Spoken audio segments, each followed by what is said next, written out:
नमस्कार दोस्तों, story book 12 में आप सभी का स्वागत है। आइए सुनते हैं एक दिल को छू लेने वाली कहानी। कैलाश जी पेपर पढ़ रहे थे। उनकी पत्नी शारदा ने अपने बेटे की शिकायत करते हुए कहा, अब आप ही समझाइए अपने बेटे को। देखो, कब से मना रही हूँ लेकिन खाना खा ही नहीं रहा है। बाप ने पेपर साइड में रखा और बेटे को पास बुलाया। अपने बेटे से पूछा, बेटा क्या हो गया है, क्यों खाना नहीं खा रहे हो तुम? मेरे अच्छे बेटे हो ना, तुम तो मेरी हर बात मानते हो ना। चलो जल्दी से खाना खा लो। बेटे ने आंखों में आंसू के साथ अपने बाप से कहा, पिताजी मैं आपका कहा मानकर यह बेस्वाद खाना खा लूँगा, लेकिन उसके लिए मेरी एक शर्त मानना पड़ेगा। बाप ने कहा, नहीं बेटा, मुझे तुम्हारी कोई शर्त नहीं माननी है। चुपचाप अपना खाना खा लो, जिद मत करो। बेटे ने कहा, पापा मैं कोई महंगी चीज आपसे नहीं मांगने वाला। बच्चे ने खाना खाते खाते कहा, मुझे अपने सारे बाल कटवाने हैं, बस इससे ज्यादा मैं आपसे कुछ नहीं मांगना चाहता हूँ। बच्चे की बात सुनकर माँ और बाप दोनों ही अचंभित थे। वह बच्चे को समझाने लगे कि ऐसे कभी भी पूरे बाल नहीं कटवाते, लेकिन बच्चा जिद पकड़कर बैठा था। आखिरकार उन्होंने अपने बच्चे की बात मान ली और पूरे बाल कटवाने की इजाज़त दे दी।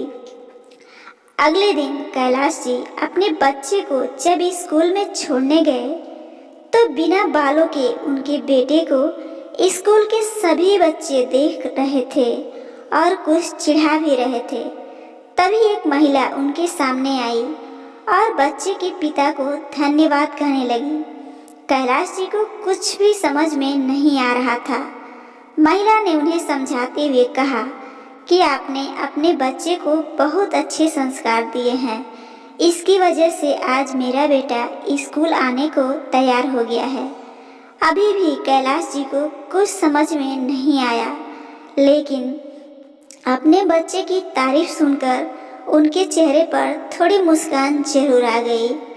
उस महिला ने बात आगे बढ़ाते हुए कहा कि मेरे बच्चे को कैंसर की वजह से उसके सर के सारे बाल गिर गए हैं और इसीलिए उसे स्कूल आने में हिचकिचाहट हो रही थी।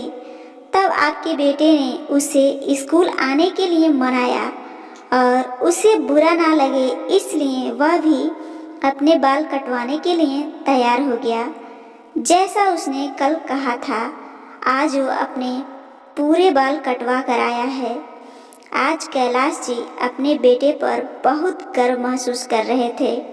तभी स्कूल के प्रिंसिपल साहब आ गए और कैलाश जी व उनके बेटे की स्कूल के पूरे बच्चों व स्टाफ के सामने बहुत तारीफ की। दोस्तों, यह कहानी हमें बताती है, अगर हम किसी को अच्छा महसूस कराना चाहें तो हम उसके लिए कुछ भी करने के लिए तैयार हो जाते हैं। अगर हम अच्छे भाव से किसी की मदद करना चाहें तो हम जरूर कर सकते हैं। आप सबको एक कहानी कैसी लगी जरूर बताइएगा और हमारी सभी कहानियाँ जरूर सुनिए और ऐसे ही मज़ेदार इंटरटेनमेंट और हार्ट टचिंग कहानियाँ सुनने के लिए इस चैनल को जरूर सब्सक्राइब कीजिए। धन्यवाद।